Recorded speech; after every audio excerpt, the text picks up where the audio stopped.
ابے بھائی اس پہ کلپ بنا دینا, بقرعید کے بعد میرے قربانی پہ کلپ چل رہے ہوتے ہیں, یہ پہلے ہی چلا دینا, آپ کی ذمہ داری ہے کہ قربانی کے حصے تقسیم کرنے کا شرعی طریقہ یا کچھ بھی ایسا کر دیں, کیونکہ لوگ پھر غلط مبتلا ہو جاتے ہیں. اگر 3 افراد دو حصہ لیں اور ایک حصہ بچ جائے تو کیا وہ ایک حصہ باقی 3 افراد مل کر لے سکتے ہیں یا باہر سے کسی کو دیں؟ یہ بہت اہم مسئلہ ہے.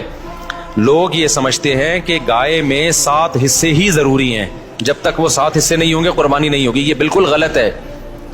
گائے میں زیادہ سے زیادہ 7 حصے ہو سکتے ہیں, کم سے کم 6 بھی ہو سکتے ہیں, 5 بھی ہو سکتے ہیں, 4 بھی ہو سکتے ہیں, 3 بھی ہو سکتے ہیں, 2 بھی ہو سکتے ہیں. نہیں آئی بات سمجھ میں؟ مثال کے طور پر 2 آدمی گائے لے کر آئے, آدھی ایک کی ہو گئی, آدھی ایک کی, تو 2 حصے ہو گئے. 3 آدمی گائے لے کر آئے, 1/3 ایک کی, 1/3 ایک کی, 1/3. اب یہ نہیں کہ یہ 1/3 میں آگے منہ والا حصہ تمہارا, بیچ والا, پوری گائے میں 1/3. 4 آدمی گائے لے کر آئے, یہ ایک آدمی لے کر آیا, 3 آدمیوں کو حصے بیچ دیے اس نے, ٹوٹل 4 برابر حصے کر دیے. لوگ سمجھتے ہیں کہ اب 3 آدمی ہیں تو ایک 4 حصے لے, 2 آدمی ہیں تو ایک 4 حصے لے گا, ایک 3 حصے لے گا. یہ ضروری نہیں ہے, سمجھ رہے ہو؟ اس تکلف کی بالکل بھی ضرورت نہیں ہے. کر لیا تو بھی قربانی ہو جائے گی. تو یہ 7 سے زیادہ لوگ شریک نہیں ہو سکتے, 7 سے کم 6 بھی ہو سکتے ہیں, 6 برابر حصے کر لیے جائیں, ٹھیک ہے.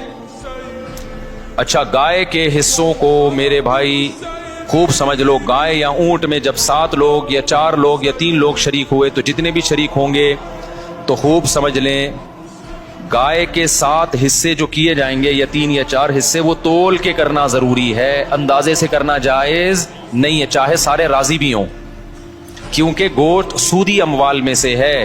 ایک بوٹی بھی زیادہ چلی گئی تو وہ سود کے حکم میں ہوگی, کیونکہ جب ہم حصے تقسیم کر رہے ہوتے ہیں تو اصل میں بیع و شراء کا عمل ہو رہا ہوتا ہے, خرید و فروخت کا, کہ آپ کا حصے کا جو گوشت ہے وہ میں نے خریدا, اس گوشت کے بدلے میں جو میرے پاس ہے وہ میں نے آپ کو بیچا. تو گوشت کے بدلے میں جب گوشت بکتا ہے تو وزن میں تول ضروری ہے. ذرا سا بھی زیادہ ہو گیا تو وہ کیا ہے؟ ربا, سود ہے.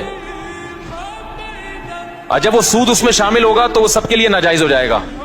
لہذا یا تو تول کے تقسیم کریں یا سود سے بچنے کے لیے ایک کام کر لیں کہ 7 حصوں میں کلیجی ملا دیں, کیونکہ جب ایک جنس میں دوسری جنس شامل ہوتی ہے پھر جو اضافہ ہوتا ہے نا وہ مخالف جنس کی طرف نسبت کر دی جاتی ہے. یہ سودی احکام ہے, سمجھ میں آ جائیں ٹھیک ہے, نہیں آئے تو پھر کسی اور وقت بیٹھ کے چھاؤں میں آئیے گا, سمجھا دوں گا بیٹھ کے. ابھی تو مسئلے پر عمل کر لیں, سمجھ رہے ہو؟ تو آپ نے کیا کرنا ہے کہ جب گائے کٹے گی, ذبح ہوگی, 7 حصوں میں ڈیوائڈ کیا, اس کو 7 میں تھوڑی تھوڑی کلیجی رکھ دی, سمجھتے ہو؟ اور کلیجی کے بھی 7 حصے کیے شروع میں, 7 میں تھوڑا تھوڑا گوشت بھی رکھ دیا, تاکہ کلیجی میں بھی سود کا حکم نہ ہو اور گوشت میں بھی سود کا حکم نہ ہو. مخالف جنس جب آتی ہے نا تو اس کی مثال ایسے, جیسے 10 روپے کے بدلے آپ نے 9 روپے خریدے تو ناجائز ہو گیا نا, لیکن 9 روپے کے ساتھ ایک ماچس کی ڈبی ملا لو گے آپ, تو مخالف جنس جب ملاؤ گے تو ادھر جب 1 روپیہ زیادہ ہوا وہ اس ماچس کے مقابلے میں ہو جائے گا. تو ادھر اگر گوشت زیادہ ہو گیا تو کلیجی کے مقابلے میں ہو جائے گا, ادھر کلیجی زیادہ ہو گئی تو گوشت کے مقابلے میں ہو جائے گی. تو سود سے بچنے کے لیے یہ جائز طریقہ ہو جائے گا. ہیلے کی 2 قسمیں, ایک ہیلا وہ جو حرام کی طرف جانے کے لیے ہوتا ہے, ایک ہیلا وہ ہوتا ہے جو سود سے بچنے کے لیے ہوتا ہے. تو یہ ہیلا جائز ہیلا ہے. آج کل بعض اسکالرز ایسے آگے کہ نہیں ہیلے اسلام میں جائز نہیں, تو ہیلا تدبیر کے معنی میں, کیونکہ ایسے ہیلے نبی نے خود بتائے ہیں ہمیں سود سے بچنے کے لیے. سمجھتے ہو کہ نہیں سمجھتے؟ تو اب آپ نے کیا کرنا ہے کہ ابے بھائی اس پہ کلپ بنا دینا, بقرعید کے بعد میرے قربانی پہ کلپ چل رہے ہوتے ہیں. لوگ کہتے ہیں اب وہ میں نے ترکی کو ووٹ دینے کا کہا طیب اردوغان کو, وہ جب جیت گیا تو میرا کلپ وائرل ہوا ہے کہ اس کو ووٹ دیں, اتنے دنوں بعد وائرل ہو رہا ہے. تو یہ پہلے ہی چلا دینا, آپ کی ذمہ داری ہے کہ قربانی کے حصے تقسیم کرنے کا شرعی طریقہ. اپنی قربانی چھوڑ کر والدین کی طرف سے قربانی کرنا, میں اس سال اپنی قربانی نہ کروں والدین کی طرف سے کر لوں تو کیا یہ جائز ہے؟ ایم ایس فاروقی برطانیہ سے. دیکھیں, اگر آپ کے والدین وفات پا چکے ہیں تو پھر اگر آپ والدین کی طرف سے کرتے ہیں وہ حقیقت میں آپ ہی کی طرف سے ہوتی ہے, اس کا ثواب والدین کو پہنچا رہے ہوتے ہیں, تو اس میں آپ کا اپنا واجب بھی ادا ہو جائے گا. لیکن اگر آپ کے والدین حیات ہیں تو آپ ان کی طرف سے قربانی کر رہے ہیں ان کی پرمیشن سے, تو پھر آپ کی قربانی نہیں ہوگی, بلکہ ایک جانور میں 2 بندوں کی بھی نہیں ہوگی, ابا اماں دونوں کی نہیں ہوگی, 2 حصے لینے پڑیں گے یا 2 جانور کرنے پڑیں گے, تب ابا اور اماں کی ہوگی.